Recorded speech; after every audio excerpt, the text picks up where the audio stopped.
Welcome, guys, to How the Frack We Got Here, a show that takes the news and events of the week and try to make sense out of it all.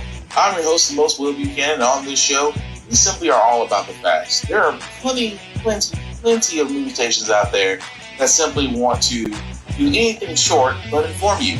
Here at How the Frack We Got Here, that's all we believe in. We go up to the left, we go up to the right, we go up to the middle of independence. We go after all sides because there's more than one side of a story to everything. And you need to know it all in order to actually formulate your own opinion. And that's what we try to do here at How the Frack We Got Here. Thanks for listening, and hold on. It's going to be fun. All right, guys. Today is date September 27, 2023, and this is How the Frack We Got Here. I'm your host, the most Will Buchanan on How the Frack We Got Here. We do take the events of the week and try to make sense out of it all. Before we get started, guys, let you know that we are a news podcast, which means we do try to be the best news station humanly possible by giving you the news from reputable sources, from award-winning journalism, not sensationalized news like Fox News and all those other places that aren't really news places. At the same time, we do try to watch our language, but sometimes words do fly. At the same time, things that might be shown may be a little bit graphic for younger viewers. Some of your discretion is advised. Aside from that, welcome. So, how do we start with this? Well, I think we need to start with some good news. And I keep saying this all the time when it comes to strikes and unions. When unions take strikes, things have happened, especially in the world of Hollywood with the Writers Guild, versus Hollywood. Now to Hollywood, writers going back to work this morning after a vote by leadership to end their 148-day strike. We're learning new details about their deal with the studios and streamers.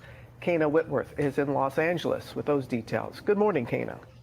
Hey, Robin, good morning to you. The Hollywood writers' strike is officially over. The nearly 150-day strike ending 1 minute after midnight, and the union securing some major wins here. Details of this deal have been sparse until now, but here's what we know so far. This 3-year deal outlines a 12.5% pay increase, starting with a 5% bump when the contract is ratified. One of the sticking points involved royalties, and the writers secured a 76% increase for their foreign streaming residuals, and they will also receive a viewership-based streaming bonus. And another big win for these members, studios and streamers will have to hire a minimum number of writers on projects. And the final issue, arguably the most important, revolved around artificial intelligence. The two sides established a set of guidelines regarding the use of AI, but you guys, of course, SAG-AFTRA still on strike. But a lot of people hope Hollywood is back up and running in some 6 to 8 weeks here, guys.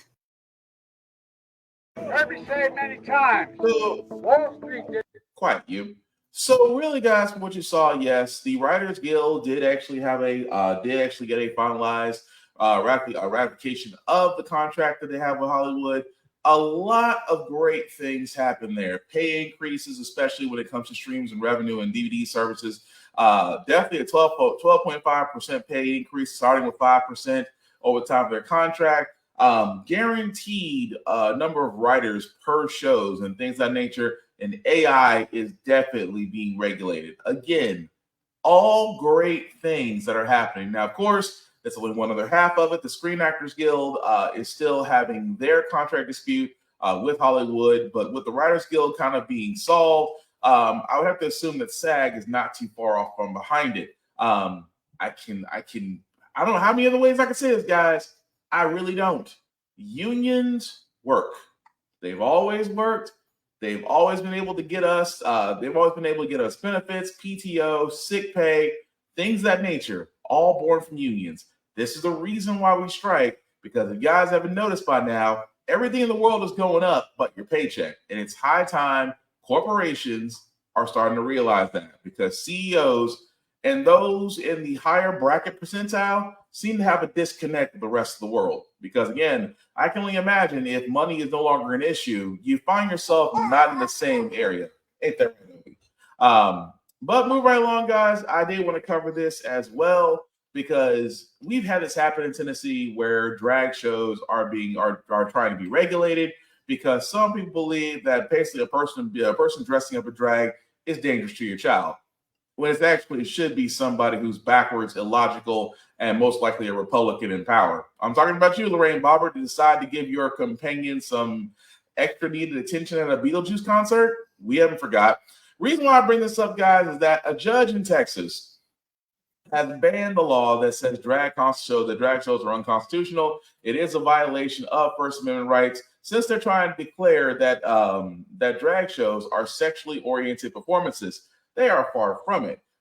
So that way, a judge, which I thought was funny, a judge in Texas did see the buffoonery of this and sat there and said, no, it's unconstitutional. You cannot keep those performing when it's their freedom of speech, and it does not violate children. Keep in mind what I just said there, guys, because that's the conservatives' attack. The conservatives' attack is just that they are basically sexually expliciting in front of children. That is not the case, especially when you have places like Drag Queen Storytime Hour, which, again, when somebody who is actually wanting to make sure that your kids read does a better job of, say, you as a parent, but you get mad just because of the orientation, you feel like it's going to be indoctrination, it's freaking far from it. And I cannot stress enough that, again, I am glad that some places, even in Texas, I know in the Hold My Beer competition, Texas is actually, there's actually a judge in Texas actually showing common sense that's really unconstitutional. And of course, they're going to appeal it. We really shouldn't be surprised by that. But speaking of things that are surprising, guys, I hate to break it to you. We have to experience this again. I know, Obi. I know. We have to experience this again. What am I talking about? I am literally, guys, talking about the 6 things to watch for in the second 2024 GOP presidential debate. I cannot stress this enough that we have to go through this again. We have to go through this again. As if the first debate, which I basically called, by the way, the first debate was nothing more than a quote-unquote shit show. And if you think that these potential ones, these 7 potential politicians going for the GOP nomination, if you don't think that the second presidential debate is not going to be the same, I can tell you, I could bet money on that. Because I'm going to tell you what they're going to talk about. They're going to talk about the economy. They're going to talk about Democrats overspending. And I guarantee somewhere along the lines, Trump is going to be somewhere involved. Because why? Trump is skipping the second debate. As he said before, he's leading in the polls. Why does he need to debate? Because he's leading in the polls. And I hate to break it to you, for a man who is facing multiple convictions and just had another ruling against him this week, he's not wrong that he is still leading. A man that has said nothing but has went on interviews, that has done rallies, is still popular than these 7 people. That's saying a lot. I mean, Governor Dictator Ron DeSantis, a man who fought Disney and lost. Vivek Ramsey, a man who may have swindled his way into college. Nikki Haley, not her real name, is basically somebody who's pretending to be a white woman. Mike Pence, America's scariest Christian. Chris Christie really is sitting on the fence. He's basically pulling a Mitt Romney. Tim Scott, a black man that thinks he can win a white man's party. Good luck with that. And of course, Doug Burnham, who's kind of like the older uncle that you invite to the cookout, but you make sure he's not alone left with kids. That is your group of people that will be debating. And all I can sit there and say is, it is going to be a shit show. Really and truly, it is going to be a shit show. And Trump is literally sitting there laughing his head off because nobody has stepped forward and really shown themselves to be the alternative in the GOP. So if you don't think that Trump somehow doesn't dodge everything that's coming at him, best believe that if he wanted to, as it stands, he could still win the nomination. Only in America can you be convicted. Could you be brought up on multiple charges in several different things, and yet you could still somehow, some way, still be president. Only in America. But moving right along, guys. Like I said, we talked about strikes for a second. General Motors. Again, I keep saying this, guys. Between General Motors, Ford, and Stellantis, they are about to press the F around and find out button right now. Because what the UAW has done is basically stall. They call it stall striking, which means that they're actually having specific factories in which workers are leaving. And now, as you see right there, that General Motors in response, this is the thing that kills me. General Motors idles another power plant, which means they're sending 2,000 workers home. So that's your response. That's the thing that kills me. That all they want, simply put, is simply better pay, a better idea of a work week, and things of that nature. And your answer, General Motors, is that, oh, well, we're just going to idle a manufacturing plant and lay off 2,000 people. And you think, see, that's a scare tactic is what it is, guys. This is the thing I want to point out. This is a scare tactic that they feel like if they sit there and they hurt the people enough that they're going to fold. Now, keep in mind, every strike that has happened this year has actually been effective for the worker. So again, the UAW is one of the biggest unions in the United States, over 140,000 union members.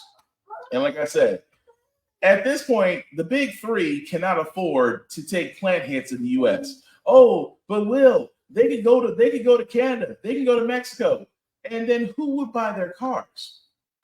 Keep in mind, car prices are still astronomically high. Banks are not lending. Used cars have almost the value of a new car from 5 years ago. And trucks, nobody is going to pay $80,000 to $90,000 for a truck, even if it's not the premium high-end model. Nobody's going to spend 60, 70, and 70,000 and up for a vehicle that will depreciate as soon as you leave the lot. So if I was GM, if I was Ford, if I was Stellantis, I would get my head out of my ass before you wind up losing more than just a few workers. But again, how the frack we got here, we're all about union strong. So again, to those union people, stay strong, stay together, because eventually, as we've seen with other corporations, and including Hollywood, they will fold. Why? Because eventually they're going to realize they need you more than you need them. And also, shout out to again Tim Scott, who decided that he was going to take the Ronald Reagan approach. That when he was asked at a rally what he would do about the auto worker strike, and he sat there and said, to quote the GOP's white Jesus, Ronald Reagan, that if you strike, you're fired. And he believed in that. Well, unfortunately, Tim Scott forgot something, is that there's a certain section of a law that the United Auto Workers had already figured out that said he was engaging in unfair labor practices, which meant that, if we're speaking from a political standpoint, that anytime you sit there and you try to repeat something of that nature, well, you violate something basically, which is basically called interfering in the rights of the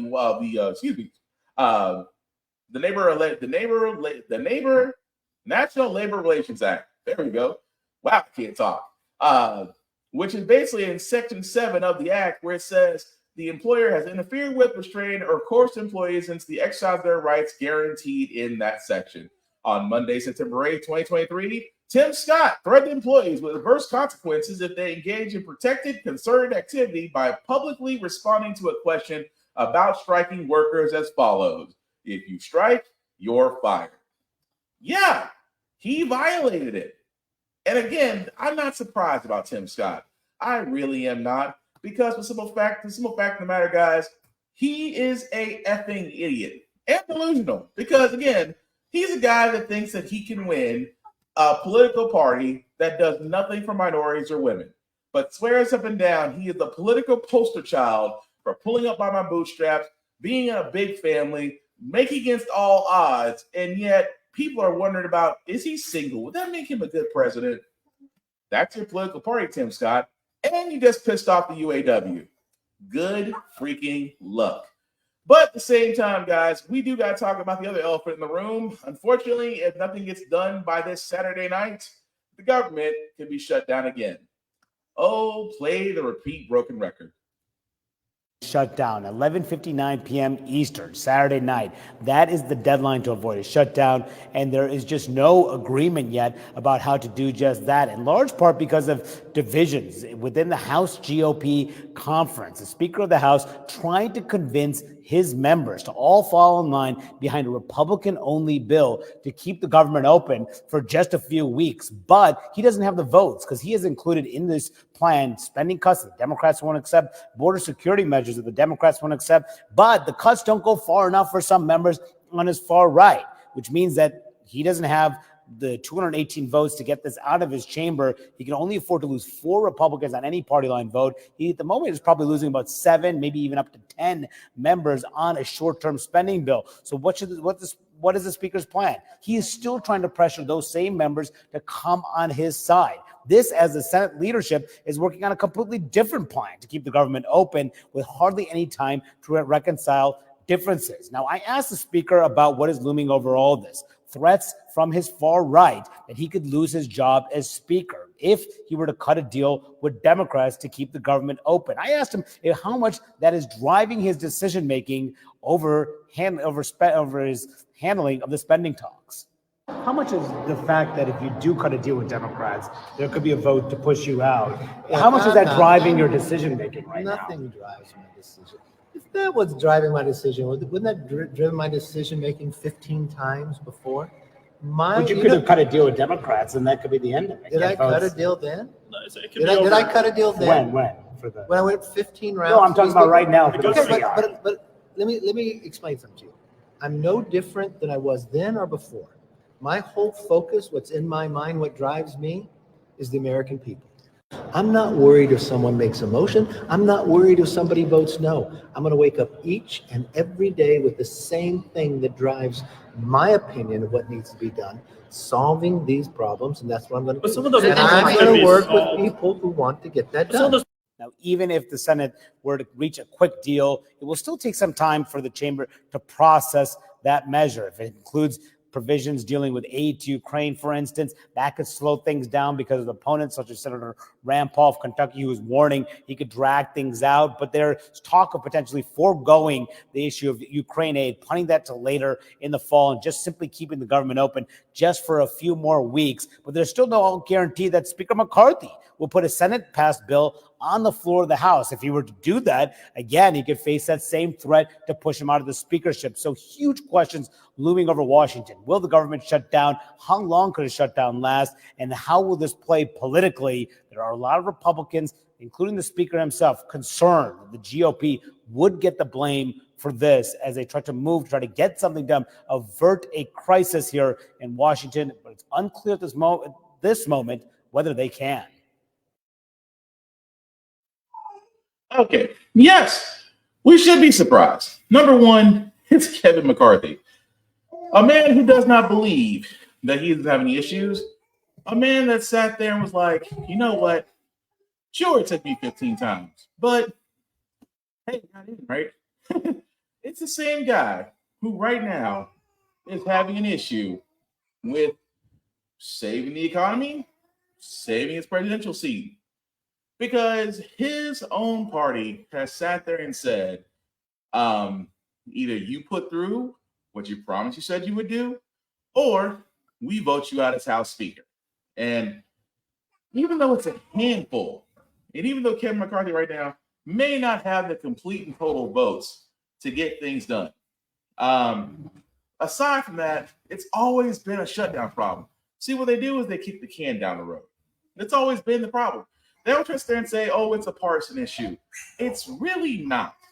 Because if you've been following what conservatives want, they want to cut programs, which don't sound so bad, except they're the social programs. Oh, they want to cut the SNAP benefits. They want to cut food stamps. They want to cut Head Start. They want to cut all the things that American people are hanging on to right now because that's the only way they can make ends meet, keep food on the table, or keep a roof over their heads.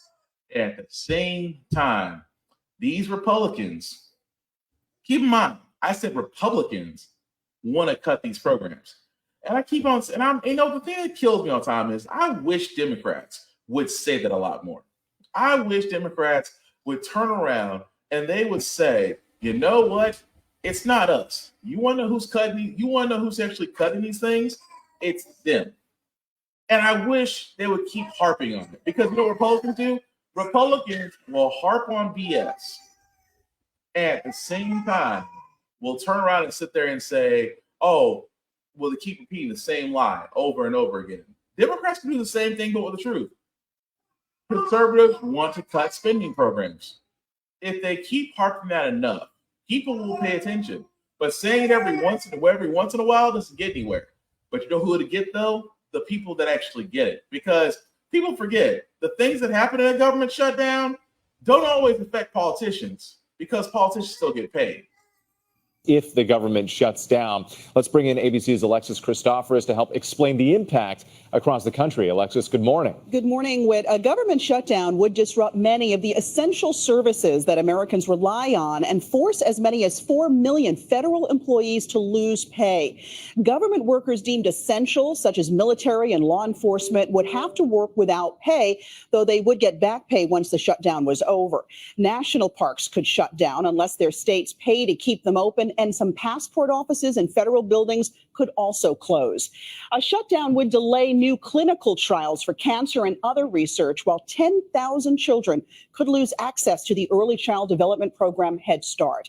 Contractors, including janitors and security guards, would be at risk of losing their jobs. But not all services will be halted. Social Security, Medicare, and Medicaid payments will continue. The Postal Service function. Many IRS offices, though, will be closed, but Americans will still have to pay their taxes. And travelers may feel the pain at the nation's airports as air traffic controllers would have to work without pay, and training for thousands of new air traffic controllers meant to ease the current shortage we all have would stop. Americans hoping history doesn't repeat itself. The last time the government shut down in 2018, federal workers began showing up at food banks, and many essential workers began to call in sick. Gio? And we shouldn't be surprised because the same countdown to a possible government. Sorry, guys. The same thing happened before. We should not be surprised because, again, these are the programs that shut down. Yes, Medicare and Social Security would still continue, but like the other things that people depend on, Head Start, food, SNAP benefits, food stamps, those things get halted. Government workers, that's a big thing. There are so many government workers out there that when a shutdown happens, they don't get paid. At the same time, I always tell politicians, because you know what it comes down to? Politicians will always, above all else, get paid. Yes, politicians will always get paid whether the government is running or shut down. But people like this one right here have to face another truth. Government shutdown impact you? Well, it would impact me and a lot of other folks the same way. We're contractors for the government, and when the government shuts down, we don't have backup sources. Where when the government shuts down, the company doesn't pay us for being off, and then they don't want us to use like I got a little late vacation. They don't even want us to use that, so we don't have anything. And then like the last government shutdown, we all applied for unemployment, but by the time we applied for the unemployment, we were back at work. And so we never got the unemployment. So we had to go without, So it impacts a lot of us. Mm-hmm. And anybody that works in the food service industry or the cleaning contractors that work for small companies. If the government shuts down, do you get a paycheck? No, we don't get a paycheck. And then when they bring the government back, say like they bring everybody back after the federal workers, they get their money. We get nothing. We're just out. No back pay. No back pay, nothing. There's no source of income to come in. And bill collectors and everybody, because the government shut down, they don't care. They just want their money. They don't care what source that you get it from. And right now, I don't have a backup source that we shut down. Are you frustrated with lawmakers? Yes. Because they don't care about us. When I say us, it's myself as a food service worker, a person that cleans, everybody that's a contractor for the government. We all suffer from whatever the decisions that everybody else makes. Do you worry that you won't be able to pay your bills by the end of the month if Congress doesn't act? Oh, yeah. Yes. I worry about that. A whole lot. I'm trying to cry. I'm trying not to cry. But yes, I worry about all that. Not only for myself, but others just like me. The government will go back and they're going to get paid. We're not going to get anything. We got to try to scrape by, and you got to listen to the phone calls come because you haven't paid your bill. You haven't did anything. And I've been there and I've done that. I've been up on this hill for 42 years. I've been there. Oh. You're tired of it. Yeah. They need to think about us. Us, as I say, all the workers that's out here in this world that's just like me. And I feel for her. I do. I feel for her just because that is the reality for most government workers. That is the reality that you have politicians out there who have no problem playing Russian roulette. And again, I have to point to the conservatives. Democrats want to move forward. Democrats want to move forward with a spending bill. The conservatives want cuts. They always want cuts. Because the thing about Republicans is, and I have yet to have anybody disagree with me when I say this. Republicans are the biggest spenders out of them all. But they swear up and down have this short-term memory loss. Like, how do we incur such debt? How do we do all this? You guys did it. You guys did it. Not only did you guys do it, but you're trying to blame the Democrats because for all the spending that you did, we had to spend ourselves out of it to restart things. But it's kind of funny now because for almost 3 years in this podcast, I have sat there and said, the one thing about the GOP is that they always hold the line. Not anymore, because now you have a group of conservatives looking at Kevin McCarthy and saying, give us our demands or we will let the government shut down. And I've always said this once and I'll say it again. It amazes me so that politicians still get paid whether they do a good job or a bad job. But government workers don't get spit if the government shuts down, and they don't get back pay if the government starts back up. And there is something very, very, very wrong about that when it comes to two political parties, one that would rather see chaos and would outwork the other. Here's why I say bipartisan. The word bipartisan alone is bullshit. It really, truly is. And something that for a lot of you people really should keep in mind, because once we get past the presidential election of 2024, midterms are right around the corner again. Again, I keep saying this, guys, about getting involved, getting informed, not just the federal level, but the local level too. Because I can tell you right now, in my home state of Tennessee, it's just as much effed up stuff there as it is in any other state, and not just because it's the South.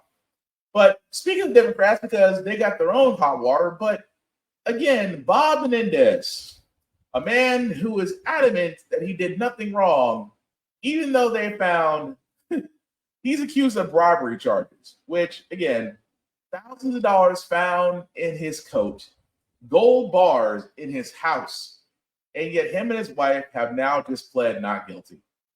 His wife have pleaded not guilty to federal corruption charges in a New York courtroom. The New Jersey Democrat is defying calls to resign after being accused of accepting hundreds of thousands of dollars in bribes. Our senior investigative reporter, Aaron Katersky, joins me from outside that courthouse now with more on this. Aaron, walk us through what happened in court. It was a very brief hearing. Senator Menendez pushed his way inside the courthouse through a throng of cameras, made his way upstairs to the 26th floor, where his attorney, Seth Farber, entered a plea of not guilty on the senator's behalf, telling the magistrate judge, we ask you to enter a plea of not guilty. Otherwise, Menendez didn't say much during the entire hearing, and he was released on a $100,000 bond. A couple of seats over sat his wife, Nadine. She also entered a plea of not guilty through her attorney and was released on a $250,000 bond. His co-defendants, two businessmen, sat behind the senator. They were each released on bonds of $1 million and $2 million, respectively. And so now, Diane, the process of beginning to defend themselves against these federal corruption charges begins. So, Aaron, where does this case go from here? The senator is due next in court on October 2nd, and that's really just the beginning of what could be a very long prosecution. Today, he formalized what he's been saying in public remarks and in fiery statements issued after the indictment dropped, where he formally pleaded not guilty, but he says he's innocent and he's going to be proven innocent in court. And he explained away the wads of cash that prosecutors say they found stuffed inside his embroidered congressional jacket and in other places in his New Jersey home. He said he just takes out money from his savings account because he has lingering paranoia as a Cuban immigrant's son of the government possibly confiscating his money. He says that may sound strange and old-fashioned, but that's his explanation for why the wads of cash were in his house. He has not yet explained why prosecutors allegedly found 3 gold bars and other items, the result, they say, of the bribery offenses. I mean, I've heard of some reaching. We're going to turn now to Senator Bob. Sorry. I've heard of some reaching excuses in my time. Wow. Just wow. Yeah, that's not going to work the way you intended to work. You can sit there and explain. I mean, the cash, that goes into ageism all over again. Oh, I was always worried the government's going to come for my money. So you decided to take it out of the bank and stuff it in your jacket. It's a reach. It's a reach. But explain the gold bars, the jewelry that you had gotten from where again? See, that's the thing about it. You won't be able to explain it. And at the same time, I'm just saying there's certain things out there that are just not adding up. But Democrats are calling for him to resign, even though he is still presumed innocent until proven guilty. But again, you kind of have to explain where all this came from. You did definitely get on a government salary. That's all I'm saying. But we'll follow that story as it comes along. Also, Trump is back in the news for committing fraud. Who would have guessed that one? New legal blow tonight for former President Trump in New York State's $250 million civil lawsuit over alleged business fraud. Garrett Haig joins us. Garrett, the judge making some highly critical comments in this case. Yeah, that's right, Lester. The judge ruling the former president committed repeated acts of fraud in building up his real estate empire. And in a scathing ruling, the judge found Mr. Trump repeatedly lied to both banks and insurers about the value of his properties and exaggerated his wealth by billions of dollars to get more favorable loan terms or insurance rates. The judge writing Mr. Trump's financial statements were, quote, based in a fantasy world, not the real world, and said any remaining legal issues will be resolved at the trial beginning on Monday. Mr. Trump calling the lawsuit a politically motivated witch hunt by a Democratic attorney general, and Trump's lawyers saying they'll appeal. Lester? All right, Garrett Haig, thanks.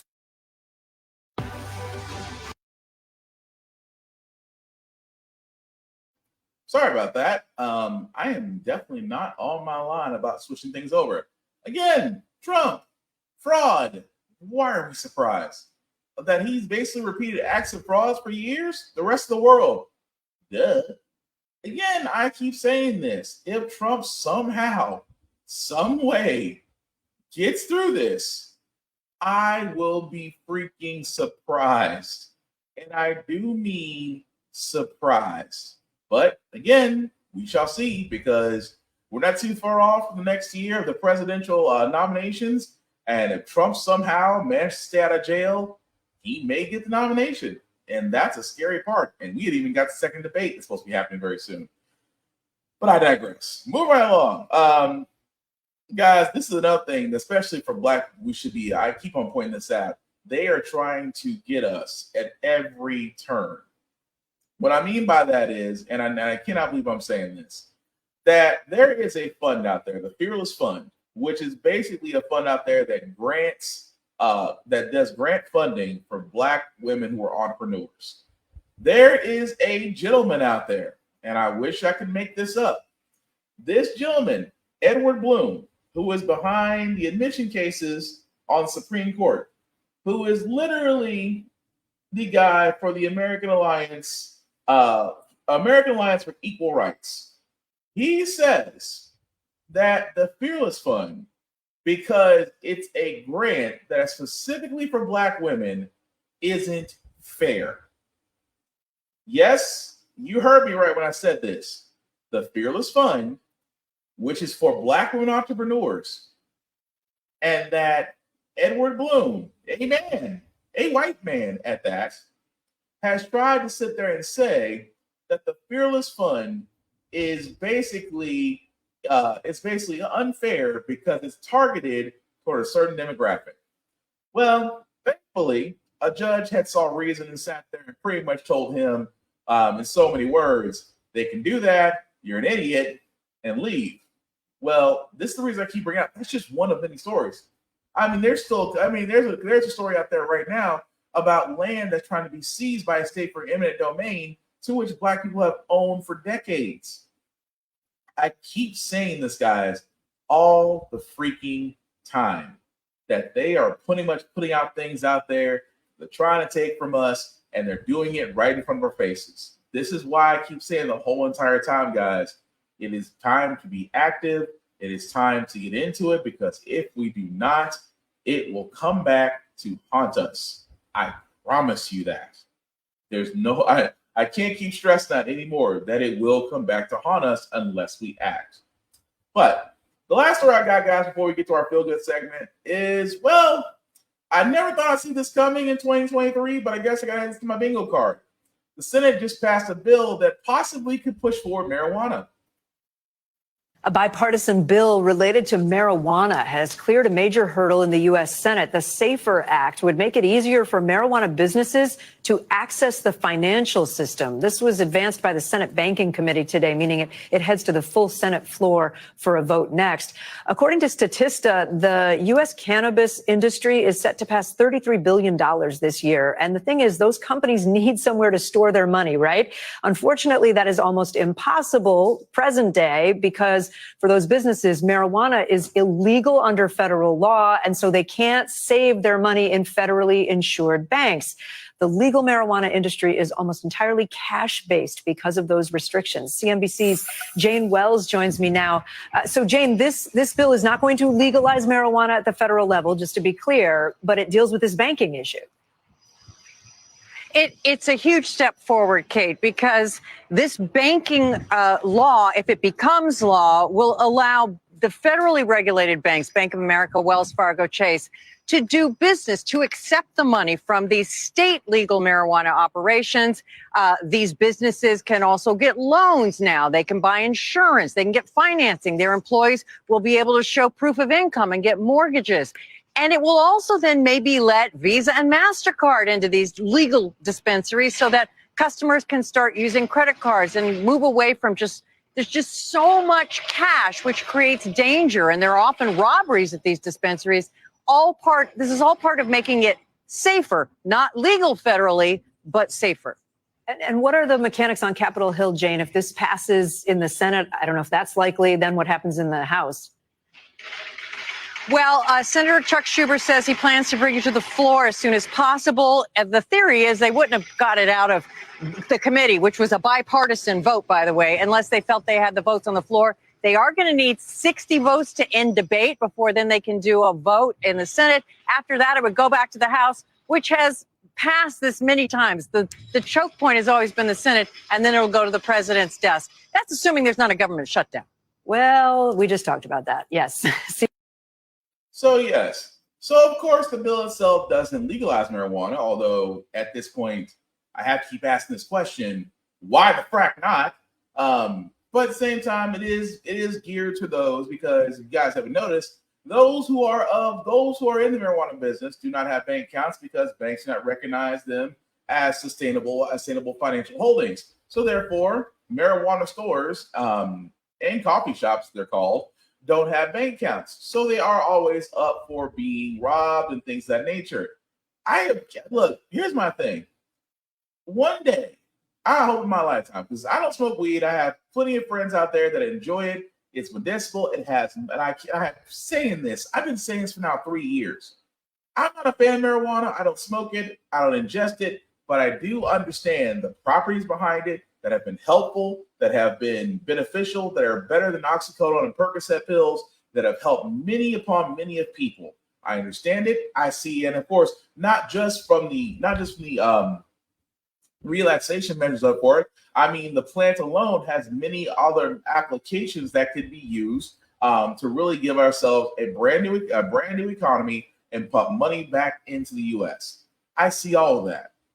The problem is we have to admit that the day we legalize marijuana in all 50 states, that we also have to admit that the war on drugs is really bullshit and that Ronald Reagan conned us all.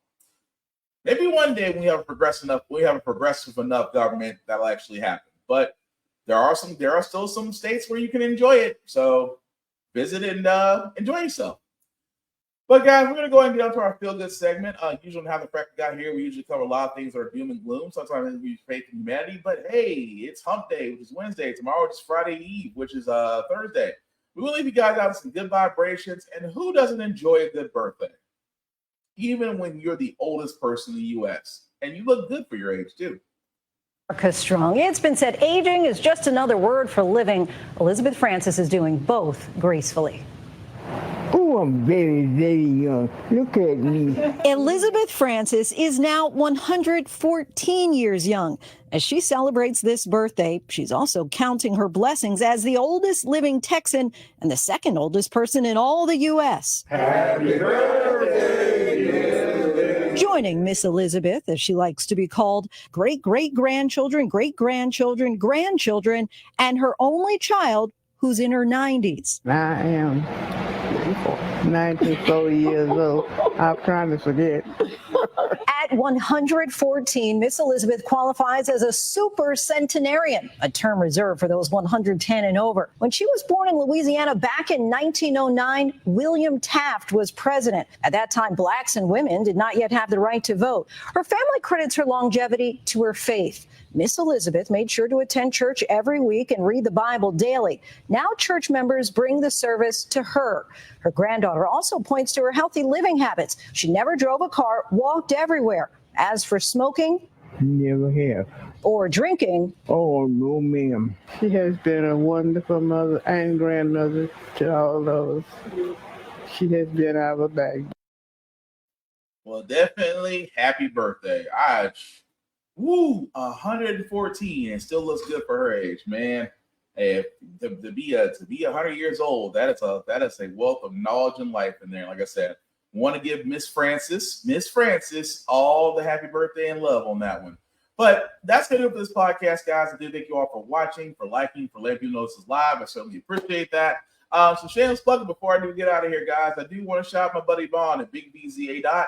On all social media. He's the guy that comes up with the beats and things of that nature, has his own YouTube channel. So if you're interested or need beats for whether it's a show, whether it's an intro like my show or things of that nature, definitely check him out, BigBZA on all social media. Outside of myself, guys, you can find me, BlackBox447 on all socials. I usually do reviews on everything, even gym stuff, because I'm trying to get myself into a shape. Also, the banner that you see at the bottom, I mean, make that a little bit bigger for you guys to see. If you copy and paste that link into your browser, take you to my link tree that has the YouTube, Facebook groups for all of my podcasts. How the Frack got here, get bit, of course, off my podcast. Definitely check them out, like, share, and subscribe. And for everything that we talked about tonight, guys, I still want to keep the conversation going. The only rule I have is keep it clean and let's keep it about the facts. And yes, you can agree to disagree, and the world won't end. It's as simple as that.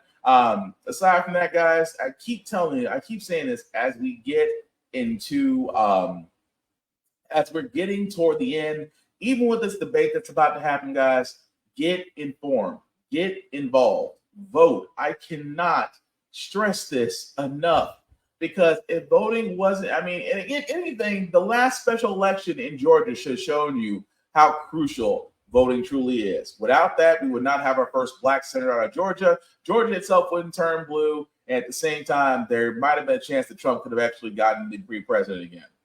And actually, at this point, if he stays out of jail in 2024, he also might be president again. The point I'm getting at this, guys, is get informed, know the candidates that you're voting for. If you don't like the candidates, there are plenty of sites out there that can help you figure out how you can run in your own home state. And like I said, it's not always federal. Get local. Get from the ground up. Change your neighborhood and change the world. I know that sounds corny, but it's still true. Nothing cannot work without you. And if you work as a group, all the things you can accomplish. But the last thing I'll say about how the Frack got here, guys, is all about staying informed. We are not trying to reinvent the wheel. We are simply giving you all the information to allow you to make up your own mind. But we do provide a logical perspective that goes along with it. We do better as a society once we're informed. we actually do the things that we should have done when we had the chance. Like elect our first black woman to the Supreme Court, electing our first black woman for the Board of Governors, electing our first black woman to be a national cybersecurity director. All great things.